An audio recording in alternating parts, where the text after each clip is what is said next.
이제 오늘은 7장 53절부터 8장 11절까지인데 앞에서 보시면은 이런 게 있죠. 꺽쇠 기호가 있지 않습니까? 이게 왜 있을까요? 사실 여러분 예전에 제가 마가복음 얘기한 오래돼서 워낙 오래돼서 잊어버렸죠. 제가 우리 교회 와서 처음 수요 기도회 때 강의한 것이 마가복음이거든요. 마가복음 찾아보십시오. 마가복음 16장 9절. 마가복음 16장 9절에서 20절까지 그런 꺽쇠 기호가 있습니다. 찾아보셨어요? 그렇죠? 거기도 있죠? 이게 뭐냐면 어떤 사본에는 있고 어떤 사본에는 없고 어떤 사본에는 부분이 있고 어떤 사본은 또 없고 이렇게 되어 있는 거예요. 그러나 그럼에도 불구하고 정평이 있는 사본들이 나와 있기 때문에 이 부분을 넣어 놓은 겁니다. 그러나 또 사본학적으로는 이 부분이 없는 사본도 있다 하는 표시를 하기 위해서 이렇게 한 것입니다. 그런데 이 전체 부분이 그러니까 7장 53절부터 8장 11절까지 한 부분이 여기에 같이 되어 있기 때문에 7장 52절까지 지난주에 강의를 했고 오늘은 7장 53절부터 8장 11절까지 한 토막으로 이렇게 강의를 하게 되는 것입니다. 그래서 여러분들 그렇게 이해하시면 좋겠습니다. 그러니까 사실 우리 성경이라는 것이 확실히 이 성경 자체적으로 보더라도 하늘에서 그대로 똑 떨어진 것은 아니다 하는 것을 알 수 있겠죠. 여러 번 말씀드렸지만 1600년이라는 기간 동안에 이 신구약 성경은 약 40여 명의 저자들을 통해서 하나님의 영감을 받은 분들을 통해서 기록이 된 것이고 또 그것이 계속 전해서 내려오면서 처음에 있었던 그런 원본은 거의 다 사라졌고요. 신약도 거의 원본은 없습니다. 조금 부분적으로 남아있는 것이 간혹 있긴 하지만 거의 다 사라졌고요. 다 사본이 남아있는 거예요. 필사했던 옮겨 적었던 사본들이 남아있는데 이 사본들이 양이 엄청나게 많지 않겠습니까? 그 사본이라는 것이 예를 들어서 3세기 사본도 있을 수 있고 5세기 사본도 있을 수 있고 10세기라든지 15세기라든지 다양한 필사본도 있지 않겠습니까? 그럼 이 필사본들을 연구하는 그런 신학적인 분야가 있는 것이죠. 그런 신학의 분야를 통해서 보게 되니까 아무래도 이것도 학문적으로 연구하는 것이니까 보면 어떤 부분은 첨가가 된 것, 어떤 부분은 해석한 것, 또 이런 것들이 이제 드러나는 거죠.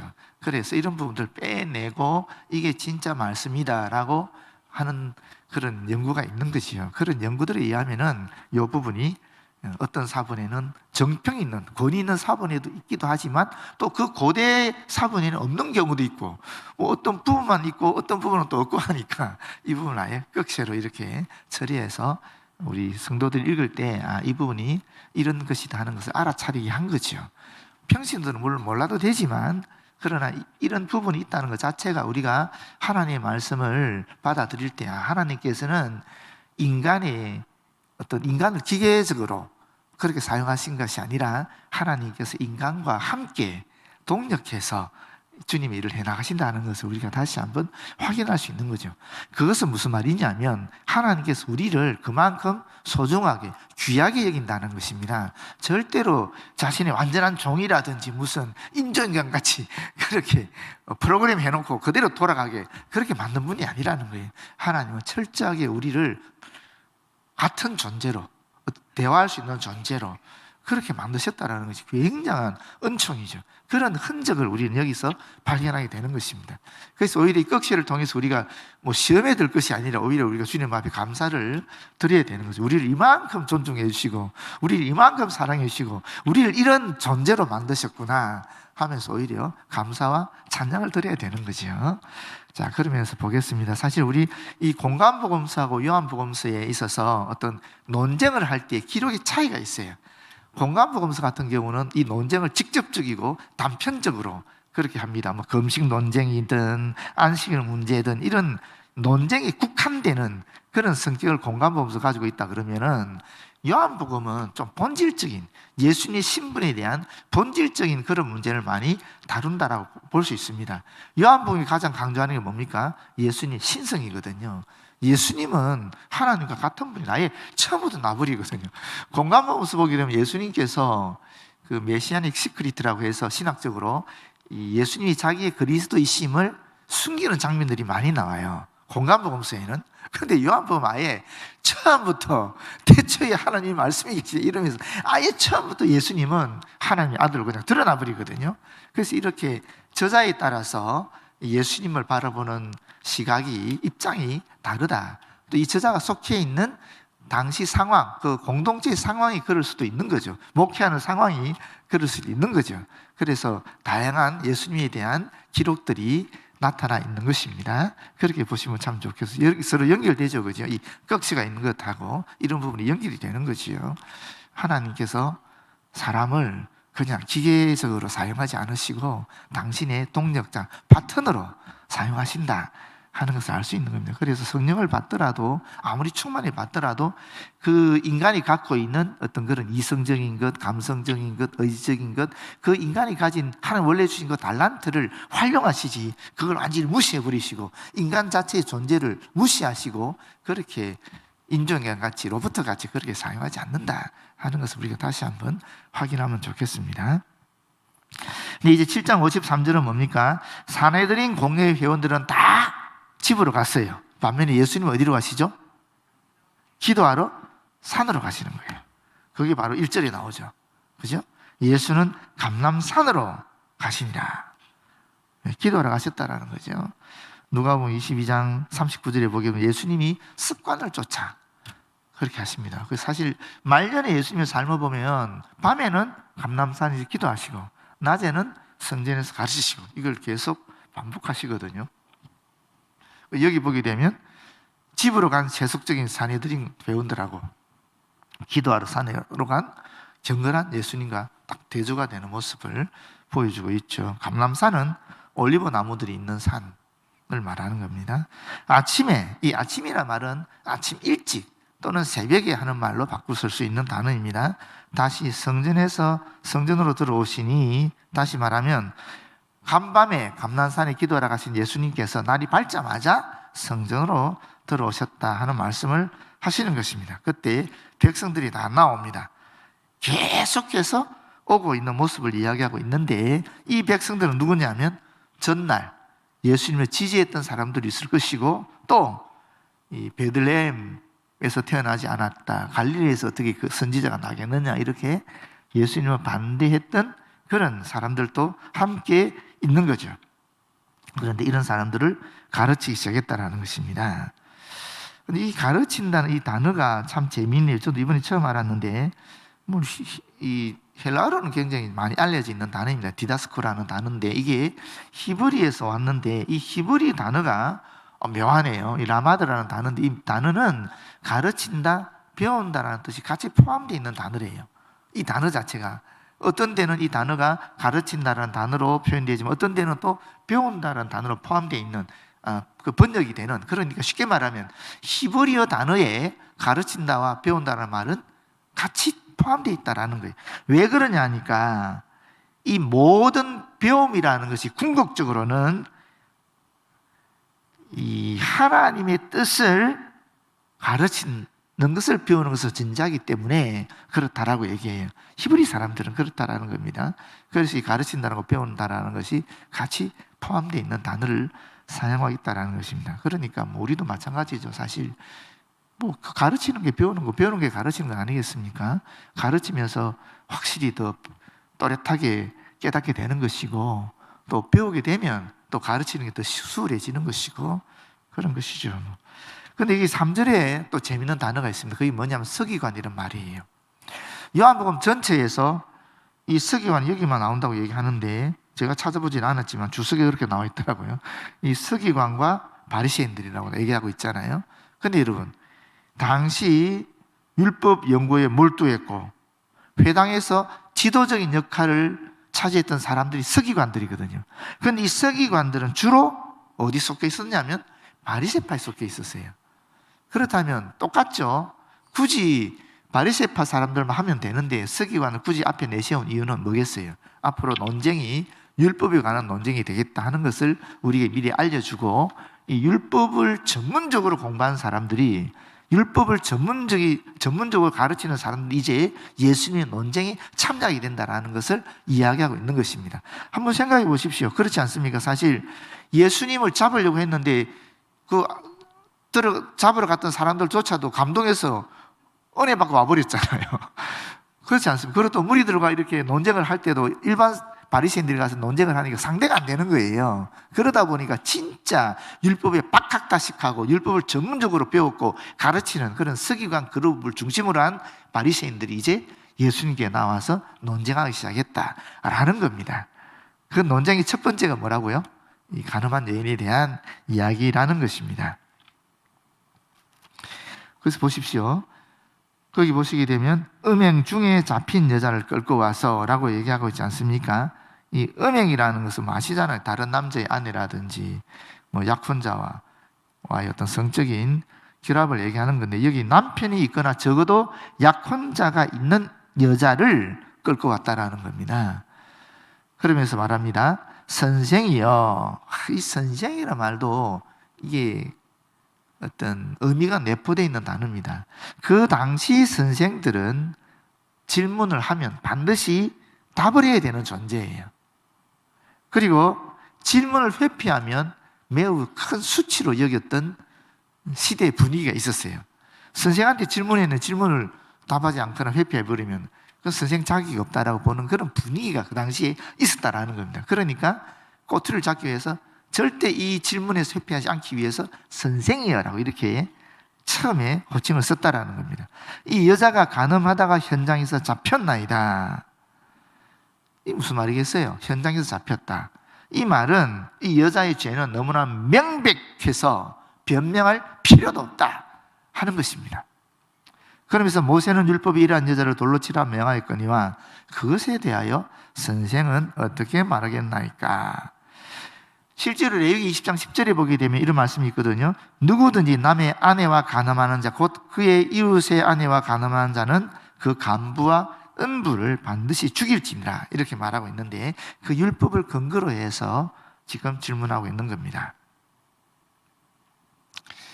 예수님을 정죄하기 위해서 지금 미끼를 던지는 거지 않습니까? 피할 수 없는 길을 딱 가져와서 미끼를 던지는 거잖아요. 그런데 이 모습을 보면서 제 속에 문득 이런 생각이 들었어요. 너는 어때? 그런 질문이 저한테 오는 거예요. 너는 어때? 너는 정죄하지 않아? 이 사람들이 정죄한다고 네가 지금 이 글을 읽으면서, 이 말씀을 읽으면서 네가 스스로 이 사람들을 정죄하고 있지 않느냐, 마음속으로 지금 이 바리새인들, 서기관들 내가 지금 정죄하고 있지 않느냐라는 거예요. 그런 문득 질문이 드는 거예요 저한테. 진짜 나는 다른 사람을 정죄하고 있지 않는가? 꼭 그렇지 않더라고요. 제 스스로 보니까 제가 여러 번 주님 앞에 회개하고 또 반성하고 또 그렇게 안 살려고 결단하고, 하지만 나도 모르게 계속 내 속에서 판단하고 정죄하는 그런 것이 이 글을 읽는 중에 들어오는 거예요. 진짜 나도 타락한 지도자들처럼 다른 사람들을 정죄한 일에 앞장서 있지 않는가? 비록 내가 표현하고 있지는 않지만 솔직히 제가 뭐 그렇게 표현은 잘 안 하잖아요, 여러분들 앞에. 내 속으로, 내 마음으로 계속 다른 사람을 판단하고 정죄하고 있지 않는가? 이 말씀을 읽는 가운데서 나는 지금 바리새인을 정죄하고 있으니까 그런 생각이 들었어요. 여러분 어떠신지 모르겠어요. 사실 말씀이 나를 찔리게 해야 되는 거잖아요. 그렇지 않습니까? 이 말씀 읽으면서 그 사람이 이 말씀 좀 봤으면 좋겠다, 그런 생각이 들 때가 있잖아요, 솔직히. 그런데 어쩔 수 없는 일이긴 하지만 그런 생각이 들으면 그 들은 그대로 인정을 하되, 동시에 또 우리가 생각해야 될 것은 뭡니까? 그래도 이 말씀은 나를 향한 주님의 말씀인데, 이 말씀이 나한테 하는 말인데 주님이 이 말씀을 통해서 저에게 무엇을 얘기하고 싶습니까? 하는 그런 의식도 같이 나타나야 될 줄로 믿습니다. 그럴 때 우리가 이 말씀이 나한테 진짜 의미 있는 말씀으로 다가오고 내 신앙생활에 정말 유익한 말씀이 되는 거죠. 안 그러면 내가 이 말씀을 통해서 말씀을 보고 읽고 연구하면서 오히려 내가 교만해지고, 오히려 말씀은 더 깊이 알고 더 많이 알면도 불구하고 영적으로는 주님과 더 멀어지는 그런 이상한 현상이 일어날 수도 있다라는 겁니다. 그래서 항상 이 말씀은 나를 향한 말씀이다 하는 것을 우리가 늘 우리의 생각 속에서, 의식 속에서 떠나지 않아야 될 줄 믿습니다. 사실 이 지도자들은 뒤에도 나오겠지만 이혼법을 마음대로 뜯어고쳤거든요. 그래서 그 당시 종교 지도자들이 다 지도자들이 종교인이든 정치적이든 그 유대사회란 지도자들이 다 율법대로 사는 사람들이었으니까. 근데 율법에 나오는 이혼법을 마음대로 뜯어고쳐서 이게 부인이 아내가 한 가지 잘못만 해도 바로 이혼할 수 있도록 근거를 만들었어요. 이 법이라는 게 그만큼 중요한 거예요. 지금도 계속 국회에서 법을 제정하잖아요. 이 법이 한번 제정되면 그만큼 무서운 역할을 하거든요.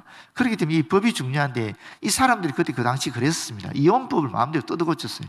그래서 마음에 안 들면 그냥 내쫓아버리고 또 새로운 여자를 아내로 맞이하고 이랬다라는 거예요. 그런 사람들이 지금 가늠한 여자를 데려온 거예요. 예수님을 정죄하기 위해서. 그들이 이렇게 말하면 고발할 조건을 꽂아여 예수를 시험함이르라. 사실 이 지도자들한테 예수님이 아주 당혹스러운 존재였거든요. 안 그렇습니까? 아니 안식일도 새롭게 제정하려고 해석을 번복하지요. 신성 모독 같은 것도 하는 것 같지요. 성전에서 당연하게 관습적으로 지내왔던 매매 행위도 쫓아내버리고 없애려고 하지요. 또 이적을 베풀어서 사람들을 끌어당기지요. 그러니까 이게 아주 당혹스러운 거예요. 이 지금 유대 사회가 로마 식민 통치하에서 이끌어지는 어떤 그런 질서가 있는데 이 질서를 완전히 가장 기초 기반으로부터 하나님 말씀인 율법으로부터 깨부수어 나간다고 보게 되니까 이 종교 지도자 입장에서는 굉장히 당혹스러운 거죠. 그래서 잡으려고 또 아래 사람들 보냈더니만 그 사람들조차도 잡지도 못하고 오고 논쟁하면 번번이 박살이 나니까 얼마나 당혹스럽겠습니까? 그래서 전문적인 율법에 대한 지식이 있는 사람들을 모아서 간 거죠. 그걸 꼬투리 잡기 위해서 피할 수 없는 길을 만들고 간 겁니다. 한번 보십시오. 만약에 예수님께서 이 여인을 돌로 쳐 죽이라면 어떻게 되겠습니까? 지금까지 예수님이 하신 일이 뭡니까? 원수를 사랑해라, 사람이 실수하도록 용서해주라, 또 세인들과 죄인들, 장녀들과 함께 식사하면서 그들 포용해주는 그런 정말 사랑의 어떤 이미지를 갖고 있지 않았습니까? 다 깨지는 거죠. 예수님의 본질이 사라지는 겁니다. 그렇게 되면. 그렇지 않겠어요?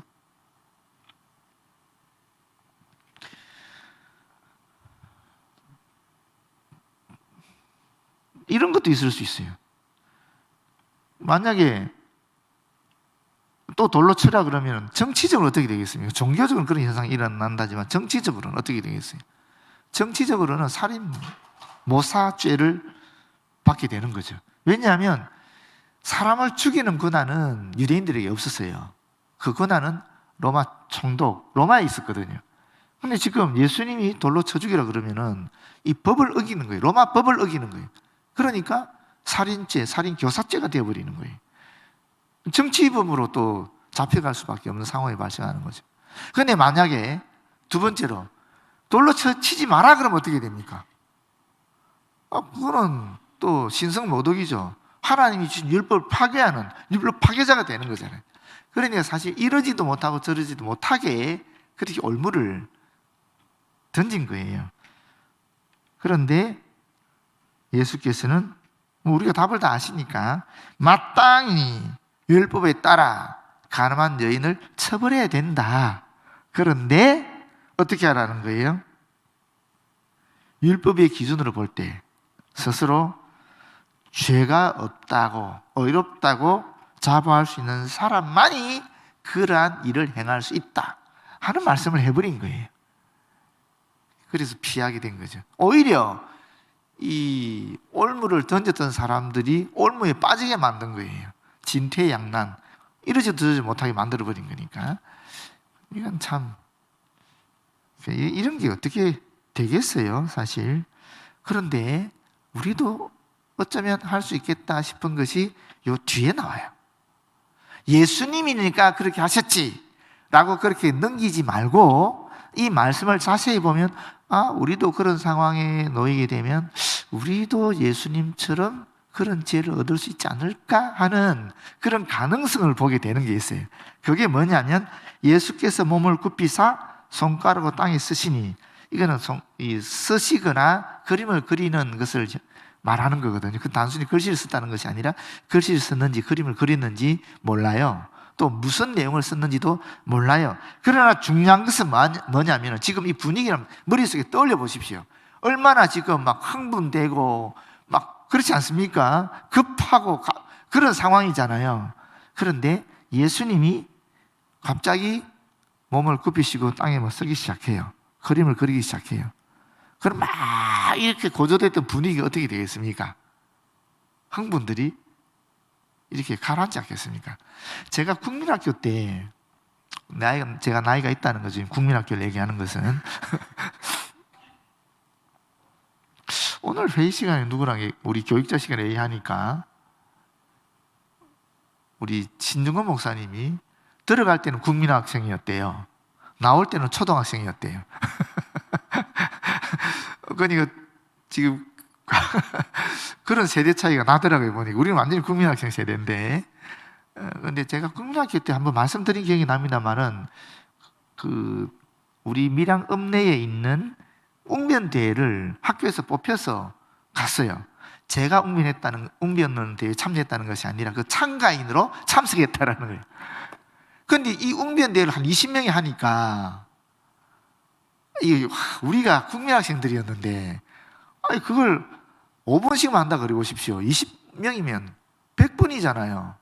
그것도 똑같은 내용, 방공이가 이런 얘기들이 똑같은 내용을 계속 듣는데 그 잘하는 사람도 못하는 사람도 있겠죠. 얼마나 지겹겠어요.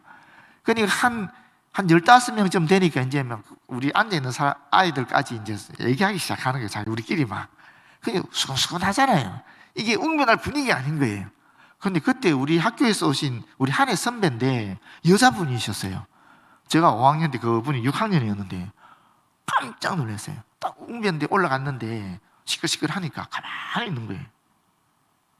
와, 놀랍더라고요. 가만히 있으니까 어떻게 돼요? 조용해지더라고요. 그때 인사하더라고요. 그러니까 막 애들이 박수를 치고 그랬죠. 그 다음에 웅변을 하는데 진짜 잘하는 거예요. 와, 그때 제가 굉장히 전율을 느꼈어요. 진짜. 와, 그 누나 정말 정말 대단한 누나였는데 안타깝게 집안이 안 좋아서 그 다음에 어떻게 된 소식은 모릅니다. 그런데 하여튼 그런 분위기죠. 막 긴장이 막 흥분이 동아리 속에 있을 때 예수님이 아무 소리 안 하고 앉아서 구부려가지고 글을 쓰기 시작하는 거예요. 이렇게 하는 거예요. 그때 예수님 뭐 하셨을까요? 글을 쓰셨다? 그림 그렸다? 그것만 하셨을까요? 저는 기도했다고 생각해요. 하나님께 지혜를 구했다고 생각해요. 그 순간 바로 대응하지 않고 시간 차이를 가지신 거예요. 어떤 시간을 가지신 거예요.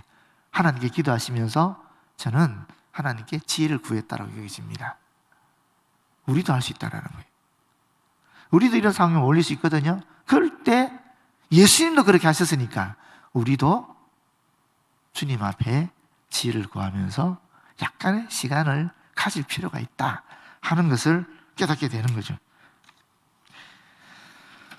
그들이 묻기를 맞이 아니하는지라. 그럼에도 불구하고 계속 말했다는 거죠. 왜냐하면 예수님이 가만히 있으니까 이 사람들 입장에서는 더 다그치려고 하는 겁니다. 그런데 예수님은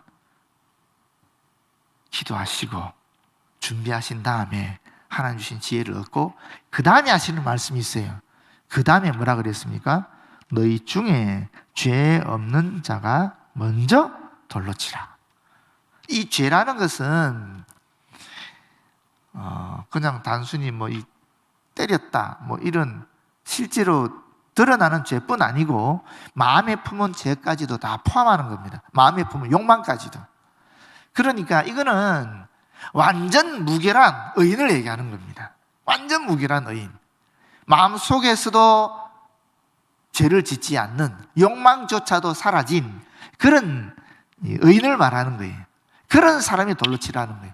누가 되겠습니까? 아무도 안 되지요. 그때 다시 몸을 굽혀 손가락으로 땅에 또 쓰시는 거예요. 여러분 한 번만 쓰신 줄 우리가 보통 머릿속에 떠올리고 있잖아요. 그런데 성경을 보면 2번 쓰셨어요. 2번. 한 번만 하신 게 아니에요. 던져놓고 또 생각할 시간을 주는 거예요. 더 이상 덧붙이도 안 해. 툭 던져놓고는 처음 몸을 구부렸을 때 아마 예수님이 신중한 자세를 취하시고 하나님의 지혜를 구하셨을 것 같아요. 그렇죠? 두 번째 몸을 구부렸을 때는 이제 너희가 좀 생각해라 라고 시간을 주신 것 같아요. 더 다그치지 않고 몰아붙이지 않고 그렇게 하신 것 같아요. 그러니까 양심의 가책을 느껴서 어른으로 시작해 젊은이까지 하나씩 하나씩 나가고 썰물같이 쫙 빠져버렸다는 거죠. 밀려나가 버렸다는 거죠.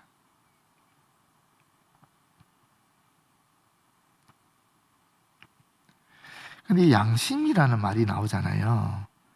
이 양심이 뭐냐 보니까 잠언 20장 27절에 되게 재밌는 말씀이 있어요. 사람의 영혼은 여호와의 등불이라 라고 되어 있는데 이 영혼이라는 말이 양심이랑 같아요. 그 양심이 여호와의 등불이라는 거예요. 또 실제로 로마서 2장 14절 15절에도 보면 이렇게 되어 있습니다. 율법 없는 이방인이 본성으로 율법의 일을 행할 때에는 이 사람은 율법이 없어도 자기에게 율법이 되나니 하나님에 대한 지식, 그리스도에 대한 지식, 가르침이 없다 할지라도 우리 안에 뭔가가 스스로 자기 안에서 자기를 판단시키는 뭔가가 있다는 거예요. 이런 이들은 뭐라고 얘기하냐면 15절 말씀입니다. 그 양심이 증거가 돼요. 이렇게 말하고 있어요. 그 생각들이 서로 혹은 고발하며 혹은 변명하며 그 마음에 새긴 율법의 행위를 나타내느니라. 하나님이 영혼의 등불로 우리 인간을 창조하실 때에 우리 마음에 새겨놓은 것이 있다는 거예요. 그게 양심이라는 거예요. 그러니까 그 양심의 가책을 받게 되니까 아마도 어른들 죄를 많이 지은 어른들부터 어쩌면 지도자들부터 빠져나갔는지 모르죠. 그러면서 아이들까지 빠져나갔다 이렇게 되어 있는 거죠. 죄송합니다. 그런데 여러분 양심은 완전 무결한가? 어떻게 생각하십니까? 그렇지 않거든요. 양심이 왜곡될 수도 있고 양심이 타락할 수도 있고 그렇지 않나요? 하나님이 원래 우리에게 주신 양심은 영혼의 등불이고 하나님이 우리 마음에 새긴 율법이에요. 그런데 이 양심이 더러워질 수 있는 거예요. 그렇기 때문에 어떻게 생각하면 우리가 양심을 지켜야 될 필요가 있는 거죠. 그렇지 않습니까? 우리가 어떻게 우리의 양심을 지킬 수 있겠어요? 그 양심의 표준이 있어야 되는 거죠. 우리가 이러한 세상에 살거나 저러한 세상에 살게 되면 이러한 세상의 가치관, 저러한 세상의 가치관이 우리의 양심에 물들게 돼요.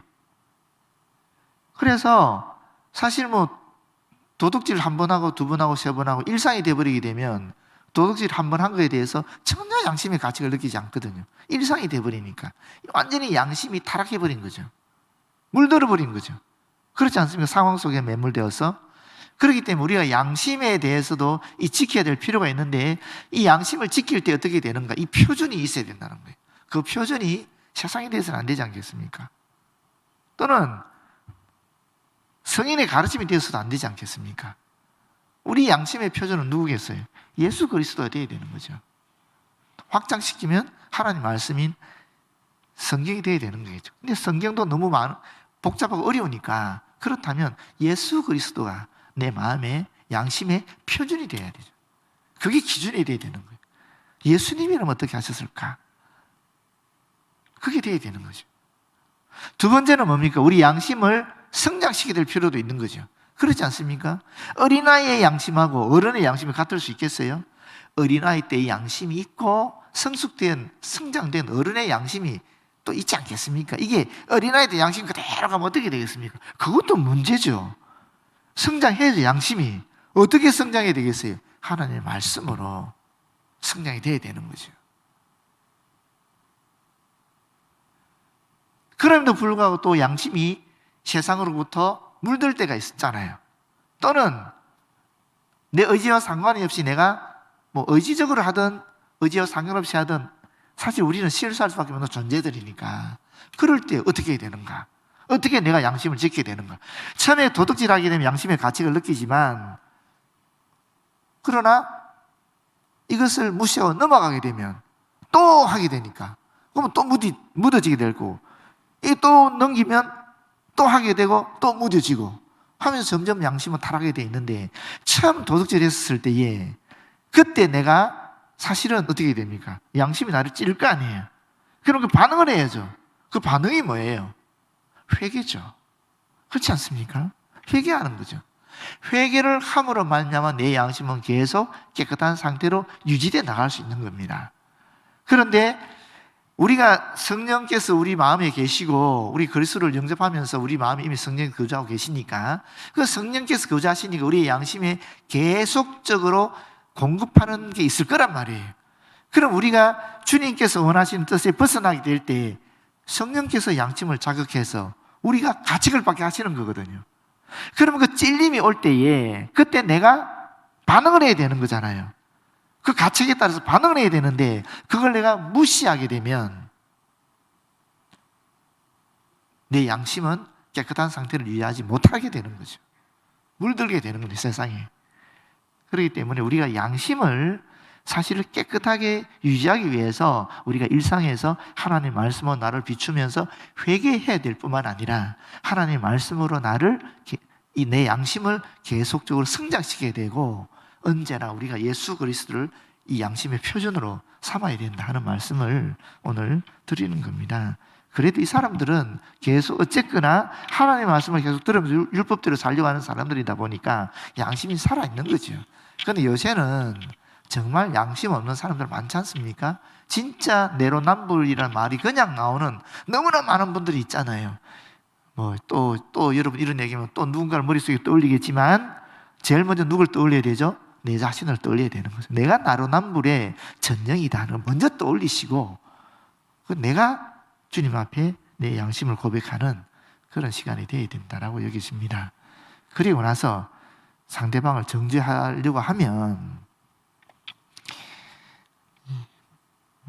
분을 품지 마시고 하나님의 사랑으로 정확하게 이성적으로 그렇게 해야 될 줄로 믿습니다. 분을 품는 것은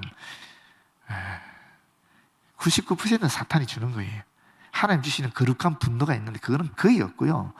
다 90% 이상은 하여튼 지나치게 얘기하면 99%가 사탄이 주는 거라 보는 것이 맞는 것 같아요. 오히려 하나님 우리에게 주시는 거라면은 차분하게 할 수 있을 것 같아요. 예수님이나 성전에서 매만 화를 내셨지, 우리는 그럴 존재가 아니잖아요. 우리가 의인은 아니잖아요. 지금 여기서 말씀하시는 것처럼 우리는 의인이 아니잖아요. 또 이러면 오해하실 수 있겠네요. 우리의 의는 어떤 의입니까? 그리스도께서 우리에게 전가해 준 의거든요. 내 의가 아니고 그리스도의 의잖아요. 그렇기 때문에 우리가 의인이라고 불리워지긴 하지만 그렇다고 온전한 인간은 아닌 거죠. 그래서 항상 이 불의의 문제에 있어서는 정말 조심해야 되는 거예요. 예수님도 뒤에 보시면은 뒤에 바로 말씀드리죠. 여기 보시면은 오직 예수와 그 가운데서는 여자만 남았고 예수께서 일어나 말씀하시죠. 여자여, 너를 고발한 그들이 어디 있느냐? 너를 정죄한 자가 없느냐? 하니까 없다 그러잖아요. 없나이다. 그 다음에 예수께서 이르시되 나도 너를 정죄하지 아니하노니 가서 다시는 죄를 범하지 말라. 예수님도 정죄하지 않는다 그러거든요. 예수님도. 아니 생각해 보십시오. 이 거룩한 분노가 예수님 안에 왜 없었겠어요? 죄를 지은 여자인데 그럼 거룩한 분노가 당연히 일어나야 되는 거 아닙니까? 그런데 이 거룩한 분노가 예수님이 일어났지만 더 강하게 그분 속에 있었던 것은 이 여자의 형편이죠. 죄를 지은 여자의 불쌍한 그런 연민의 정 같은 것이 오히려 예수님이 일어난 거라고 볼 수 있지 않겠습니까? 솔직히 우리가 그래 동성애 우리 반대합니다. 그건 진짜 반대해야 되는 거예요. 성경에 분명히 해서는 안 된다 그러는 거니까. 그런데 우리가 동성애한 사람들을 어떻게 봐야 되느냐? 그거는 가늠한 여자와 똑같이 봐야 되는 거죠. 예수님처럼 봐야 되는 거죠. 그렇지 않나요? 동성애를 반대한다고 해서 동성애한 사람들을 우리가 정죄하는 것은 문제가 있다 하는 얘기를 드리는 겁니다. 이걸 분리할 필요가 있다는 거죠. 예수님이 그렇게 하셨으니까 우리도 예수님처럼 해야 되지 않겠습니까? 동성애는 반대하지만 동성애한 사람은 가늠한 여자처럼 정죄하지 말고 오히려 예수님처럼 우리가 그렇게 접근해야 될 필요가 있다 하는 말씀을 드리는 겁니다. 여러분 정말 중요한 말씀 아닙니까? 나도 너를 정죄하지 아니하노라. 나도 너를 정죄하지 않는다. 예수님이 정죄할 충분한 자격과 조건이 있는 분이시지만은 그분도 정죄하지 않았는데 우리가 어떻게 정죄하겠어요? 그 부분이 저한테도 굉장히 큰 찔림이 되더라고요. 나도 너를 정죄하지 않는다. 나도, 예수님도. 내가 감히 그런 생각이 드는 거죠. 그러면서 이런 생각도 들어요. 로마서 8장 1절에서 2절을 보게 되면 그러므로 이제 그리스도 예수 안에 있는 자에게는 결코 정죄함이 없나니. 이거 굉장히 은혜로운 말씀 아닙니까? 그럼 내가 더 이상 나를 정죄할 필요가 없다라는 말이 되거든요. 우리가 더 이상, 왜냐하면 우리는 회개하면 바로 주님 용서해 주시니까 우리가 너무 우리 스스로를 정죄하는 것도 이건 사탄의 역사다 하는 것을 우리 여기서 알 수 있는 거죠. 그러면서 뭐라 그럽니까? 이는 그리스도 예수 안에 있는 생명의 성령의 법이 죄와 사망의 법에서 늘 해방하였습니다. 우리가 구원 얻는 문제에 있어서는 이미 끝났다라는 거예요. 그런데 우리는 계속 죄를 지으면 우리도 모르게 내 구원 받지 못하면 어떡하지? 이런 생각할 때가 있거든요. 그건 분명히 사탄이 주는 거라는 거예요. 그런 정죄는. 근데 우리가 일상을 살아가면 죄를 짓게 되는 어떻게 되느냐? 그건 하나님의 은혜의 징계 같은 건 있을 수 있어요. 그렇지만 그것이 구원과 관계되는 건 아니라고요. 구원의 문제는 내가 내 스스로 죄인을 고백하고 예수를 거짓으로 고백하는 순간에 이 구원의 문제 해결이 된 거기 때문에 이제는 그리스도 바라보면서 우리가 살아가는 건데 그때 중간중간 지을 수밖에 없는 그런 죄의 문제들은 우리가 회개함으로써 계속 처리해 나갈 수 있다는 겁니다. 그런데도 불구하고 회개했는데도 계속 그 죄를 갖고 계속 끝없이 내가 스스로 정죄한다. 그건 믿음의 문제가 있든지 아니면 사탄이 계속 우리에게 그런 정죄하도록 하는 거죠. 그래서 디테스트를 해보면은 이런 자신을 정죄하는 것도 지나친 정죄는 경관진이라 그래요. 이걸 깨야 된다는 거예요. 우리가 말씀을 믿지 못하니까, 제대로 믿지 못하니까 계속 나를 정죄하는 거예요. 제가 신방 가서 얘기를 나눠보면 이런 분들 꽤 있어요. 이거는 절대 용서가 안 된다는 거예요. 자기가 지은 죄인데 이거는 용서가 안 된다는 거예요. 아니, 지가 지를 용서 못하도록 예수님이 하나님이 용서했는데 왜 그걸 못 받아들이냐고요. 말씀에 분명히 그렇게 돼 있는데 그걸 못 받아들이시더라고요. 그런 분 여러 번 뵀습니다. 제가 우리 교회 안에서 신방하면서. 그러니까 여러분 지나친 정죄 이거 사탄이 주는 겁니다. 말씀을 믿지 않기 때문에 오는 겁니다. 물론 그렇다고 우리가 영혼은 구원받았으니 육체는 무슨 질에 상관이 없다. 그건 잘못된 거죠. 그거는 구속의 은총을 정말 값싸게 지저분하게 만들어버리는 거니까, 무시하는 거니까, 그건 이단이고, 그건 문제가 있지만, 지나치게 정죄하는 것도 이것은 바람직하지 않은 겁니다. 정말 우리가 죄를 지었으면 주님 앞에 진심으로 회개하고, 또 주님께서 용서해 주시는 그 사죄의 은총을 받아들여야 되는 거거든요. 그래서 감사하면서 또 이 신앙생활을, 이 땅에서의 승리하는 삶을, 또 복음을 전하는 삶을 살아가야 되는데, 계속 나를 정죄하고 있으면은, 그거는 정말 사탄이 주는 거라 볼 수밖에 없는 거죠. 그럼에도 불구하고 오늘 이 마지막 말씀 이것이 저한테도 굉장히 큰 찔림이 됩니다. 나도 너를 정죄하지 아니하노라. 나도 너를. 우리 스스로도 주님 앞에 진정으로 회개한 다음에는 스스로 너무 정죄하지 마시고 또 다른 사람에 대해서도 충분히 정죄할 만한 입장에 있었던 예수님조차 이 가늠한 여자를 정죄하지 않았으니까 우리도 다른 사람 정죄하지 말고 그렇게 살았으면 좋겠습니다. 네, 기도하겠습니다. 아버지 고맙고 감사합니다. 주님, 우리에게 예수를 그리스도로 믿는 믿음을 성령으로 말미암아 주시고 우리의 양심이 성령의 조명하심으로 정결케 하심으로 언제나 예수 그리스도를 기준으로 그렇게 깨끗하게 또 말씀으로 성장하게 하신 거 고맙고 감사합니다. 하나님 말씀을 들을 때나 기도할 때나 찬양할 때나 예배 드릴 때나 일상에서 주님 생각할 때 우리 안에 양심의 가책이 있을 때마다 즉각 반응할 수 있는 우리들 되어지도록 인도하여 주시고 날마다 회개하며 주님 앞에 나아가고 또 세상 사람들이 이 아름답고 멋있고 자유로운 이 해방의 복음을 전할 수 있도록 인도하여 주시옵소서. 예수님 이름으로 기도드립니다. 아멘.